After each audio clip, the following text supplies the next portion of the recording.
Because we are building a large sailboat, we thought it might be prudent to take some sailing lessons. After searching around, we found a CYA Cruise and Learn course with Captain Mac's Sailing School out in Vancouver. The BC coast is one of the most beautiful in the world. What a great place to learn to sail.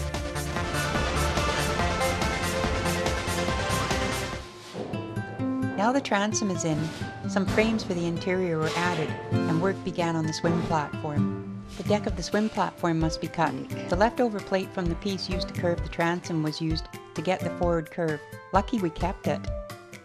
After a little trimming, Gina tacked it into place. As you can see, the fit came in pretty close. I think we're getting the hang of this.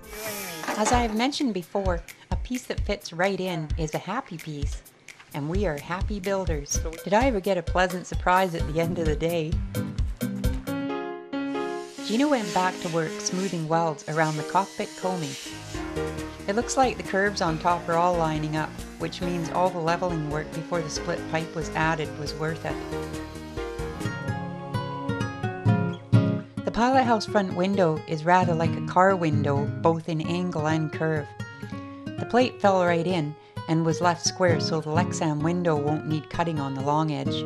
The top was pretty much the same. I just aligned it with the lower plate and then cut the excess and tacked it in. I branched off to bending some port lights for a change in pace, plus Gina was complaining about how dark it still is inside. The bottoms are separate and must be angled down to allow for drainage. But with all those bolts, I think it'll be stronger than any store-bought window. So off I went bending. The aft port lights can be bent in one piece as they are angled down already.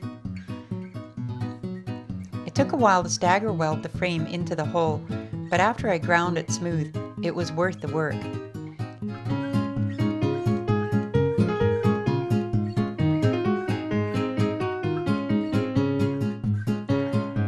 Why am I bending large 2x2 pipe, you may ask? Because these frames must follow the side of the pilot house, which are invariably curved.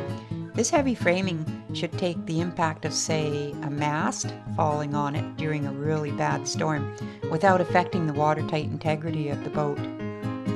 One can only plan for the worst, right?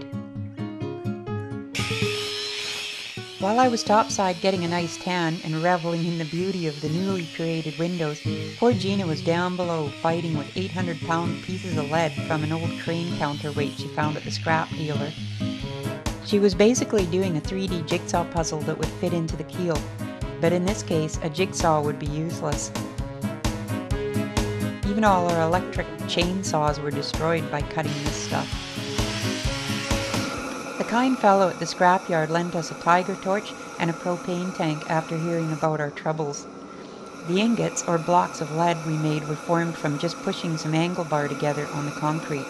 We melt down old prior weights, roofing sheets, and whatever else looked like lead. So now we have some nice 50 to 70 pound ingots to drop into the keel. Now I'm free from my work topside, we can both tackle the scary job of positioning the engine for the prop tube alignment. Gina made a small gantry out of scrap angle to assist in wiggling this behemoth into place. Now that we know exactly where the engine should be, some holes can be cut through the frames and the outside. But when it came time to put the actual prop tube in, which is much bigger, the cut would need an extreme angle. The only way to do it was to cut the sections out, then fabricate new ones to replace them. But after a day of welding and grinding, Gina had it looking like $1 million.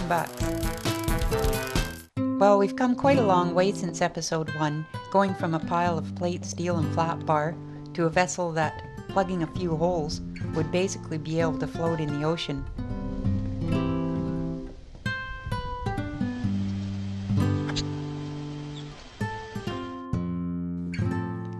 Join us in episode 6 on the second DVD, where we'll do some of the finer work topside, including chain plates, winch mounts, and hatches.